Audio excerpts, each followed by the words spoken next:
Kalau mengaku seorang SHT tapi kelakuannya buruk, lebih baik keluar dari itu.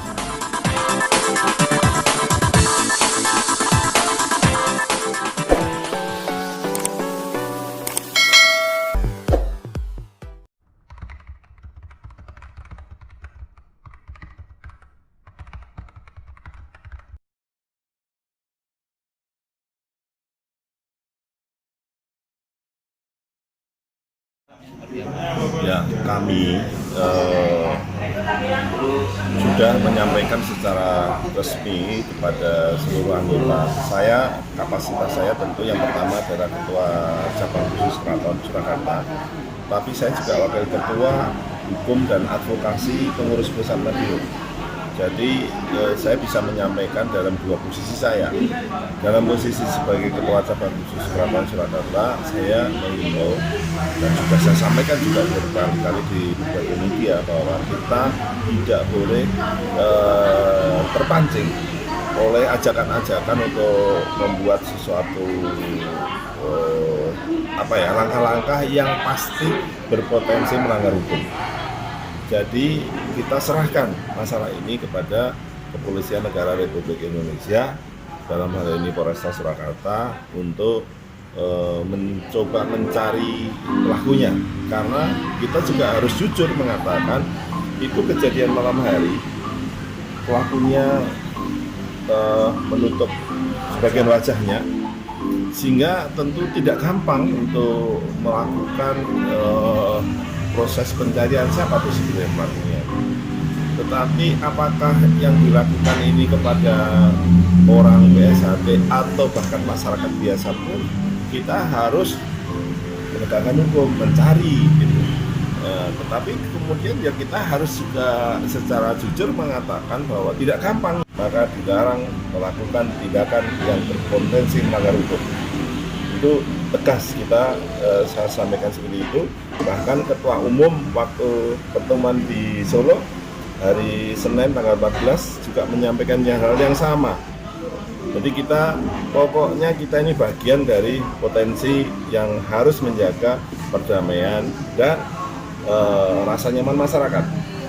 Karena disitulah sebetulnya justru peran BSHT harus ditonjolkan, bukan bagian yang menjadi problem bagi masyarakat, tapi kita adalah bagian yang justru harus menjadi solusi atas persoalan masyarakat. Kita memasuki era baru, babak baru, karena kita makin besar, makanya waktu itu saya usulkan kita harus memainkan peran baru menjadi bagian dari problem solver, bukan bagian dari yang justru membuat persoalan. Oleh karena itu, dalam masalah ini tegas petunjuk yang saya peroleh dari pengurus pusat, selama dia mengatakan bagian dari SHT Pusat Madiun dilarang melakukan kegiatan yang melanggar dan pasti berpotensi melanggar hukum. Serahkan masalah ini kepada Kepolisian Negara Republik Indonesia. Kalau ada elemen lain yang bergerak, serahkan kepada polisi. Kalau polisi kira-kira perlu bantuan, kita bahkan siap membantu. Tapi intinya adalah ayo kita jaga kondusivitas dan kenyamanan Kota Solo ini menjadi tanggung jawab kita bersama, tidak hanya urusannya orang SHT, tapi juga urusan masyarakat kita semua. Saya juga terima dari informasi ajakan-ajakan seperti itu. Oleh karena itu, ini saya tegaskan, kalau dia merasa orang PSHT Pusat Madiun, maka jangan pernah ikuti ajakan-ajakan itu. Seperti itu. Kalau bukan anggota yang disahkan, bukan panitia, tidak boleh berkeliaran. Kok mereka berkeliaran itu siapa? Kan tanda tanya besar. Gitu. Ya, korbannya, apalagi ya terutama korban. Kalau pelakunya kan pelaku itu untuk ini kan bisa siapa saja. Kalau korbannya itu memang anggota PSHT. Kalau yang saya baca dari tulisan teman-teman juga laporan di kepolisian kan memang itu tadi P16 kan. Memang ada P17, tapi pertanyaan saya adalah main P17 dia kalau nggak salah dari Sabang Boyolali, dia tidak ada kegiatan pengesahan. Yang ada adalah di tempat saya, dia bukan warga saya, bukan panitia, ngapain dia keliling-keliling di luar? Pertanyaannya kan begitu. Nah, taruhlah itu kemudian menjadi korban. Kan ini juga tidak bisa menyalahkan. Emang yang salah polisi. Ayo introspeksi, yang salah siapa? Dia sedang ngapain di situ? Kan gitu. Makanya himbauan kita, ayo yang menjadi korban kita obatilah sama-sama. Kita carikan istilahnya biar dia tidak terlalu berat menanggung itu gitu. Untuk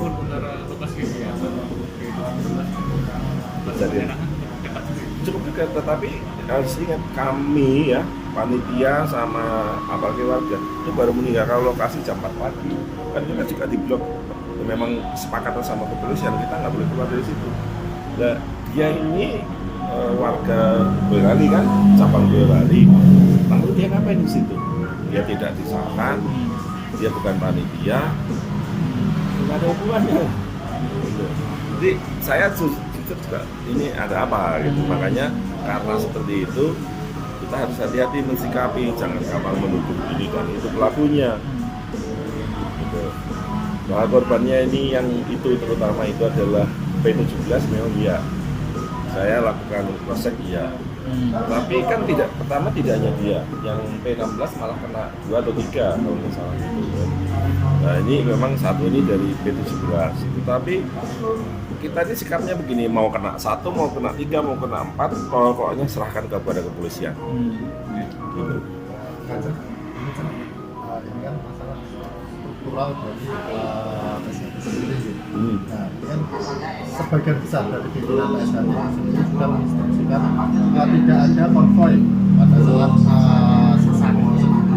Nah, dari instruksi ini ternyata tidak dipatuhi oleh anggota yang ada di bawahnya.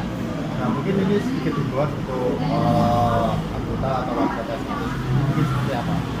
Ya, kalau di acara kami itu nggak ada konvoy, kita sudah prepare sama kepolisian. Jadi berangkat dari tempatnya masing-masing pakai mobil, tidak pakai motor. Bahkan karena yang jumlahnya banyak, saya minta pengawalan dari polsek setempat biar sampai situ, sampai pulangnya juga. Karena saya juga melihat itu tadi yang terjadi, misalnya di tempat lain itu terjadi. Kalau udah konvoy itu udah merasa jalan itu miliknya sendiri, dipenuhi, suaranya dibanter ke orang lain dianggap bukan pemakai jalan. Nah itu yang sebetulnya sangat dilarang oleh pengurus pusat. Dan sekarang larangan ini dipertegas lagi. Pokoknya kalau yang masih begitu berarti dia bukan orang Islam. Apa nantinya juga ada sanksi khusus tajam? Ya, ini memang kita sekarang penegakan aturan. Jadi memang kita sampaikan kepada pengurus-pengurus Sabang, pengurus Ranting, pengurus Layon. Makanya kita sekarang kan punya pamter, tim pengamanan di masing-masing wilayah. Itu yang bagian penegakan hukumnya. Gitu. Jadi kalau masih perilakunya seperti itu ya boleh pilih. Masih mau tetap di PSHT atau keluar dari PSHT. Kita pokoknya sekarang harus merubah paradigma menuju kepada tertib sipil, tertib masyarakat, menghormati orang lain. Itu justru bagian yang harus ditanamkan di dalam jiwa seorang PSHT. Kalau mengaku seorang PSHT tapi kelakuannya buruk, lebih baik keluar dari PSHT. Jadi kemarin saya mengusulkan perubahan paradigma begitu, lalu saya disupport oleh ketua umum. Nah, itu yang betul. Harus kita berani bro. Karena ya sekarang makin besar. Bayangin 1 tahun itu yang disahkan kira-kira 80.000 orang seluruh Indonesia. Nah kalau nanti 80.000-nya ini katakanlah sebagian besar rusak gitu, rusak semua. Tinggal gagah-gagahan untuk kemudian berlaku arogan gitu kan, rusak negaranya ini gitu. Jadi itu yang kita tekankan. Pokoknya kita paradigma baru harus justru jadi seorang Islam harus merendah, bukan bertentang-tentang gitu. Kalau nanti mengurus sampai ke tingkat akar itu nanti dengan cara apa sih? Ya memang dulu kan relatif karena nggak ada. Jadi saya ingin mengatakan kadang persaingan itu menimbulkan ada nilai positifnya juga. Karena kita sekarang ada begitu, ayo kita tunjukkan bahwa kita berbeda sama mereka. Jadi kita tekankan kalau nggak mau taat sama aturan ya silakan pindah ke tempat yang lain. Kita nggak perlu amat kok yang istilahnya yang arogan, yang nggak bisa ditata gitu, kita nggak perlu lagi. Jadi kita support kepolisian saja.